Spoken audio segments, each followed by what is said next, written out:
And you can see behind me a live look at our radar, and we're not experiencing any sort of rainfall in our area right now, but we are tracking the potential for those storms to start to move in tonight and especially overnight tonight as we go later into the evening. As we can see, there are storms up near the Omaha area where the center of low pressure system is, and we have had a few severe thunderstorm warnings with these, but these are going to be sliding off towards the east, especially as the day goes on. So looking more locally, again, we don't see anything on our radar right now, especially down near Cape Girardeau or Carbondale or any place like that, but we do have a heat advisory down towards the south. It does border up to our two Boot Heel counties in Missouri, but again, we don't have any active alerts right now or any activity on our radar, but that can change later. But if we're headed outside today, we can see the temperatures are going to top out in those low 90s with 93 by about 4 o'clock, and then as the sun starts to set, we will see those temperatures start to fall back into those mid to low 80s as we lose the daytime heating. But temperatures right now across the region have warmed up nicely with 85 in Cape Girardeau, 84 in Carbondale,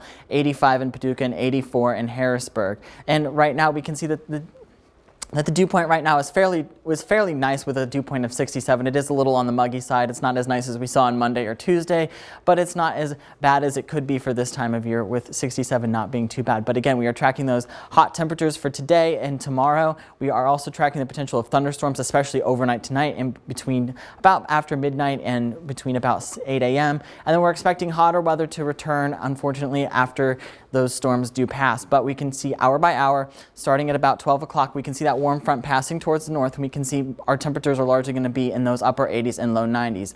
And then starting at 1 o'clock in the morning, we can see that some isolated showers and thunderstorms are building in from the north and back towards the west. And I really think that the bulk of our thunderstorm activity overnight tonight is going to be back towards the west, especially near Poplar Bluff and Piedmont. I think southeastern Missouri is going to get the brunt of these thunderstorms versus southern Illinois, but there's a lot of uncertainty with these models. This is just one model, and we have seen different scenarios play out with different models. But by 7 o'clock tomorrow, we can see that the temperatures are going to be in those upper 80s, and that front is going to be there. And as we go forward in time, we are expecting to see, again, showers and thunderstorms through tonight. And there's a lot of uncertainty because this model shows that there's quite a bit of thunderstorm energy, or marginal thunderstorm energy rather, towards southeastern Missouri and back towards southern Illinois. But I really think that the bulk of it is going to be back towards southeastern Missouri for tonight. And even though we do have that thunderstorm risk towards southeastern Missouri, this whole region here can expect to see some sort of thunderstorm, as we're going to be in a pattern for the next couple of days where storms are going to form back out towards the west and drift towards the east-southeast towards our area.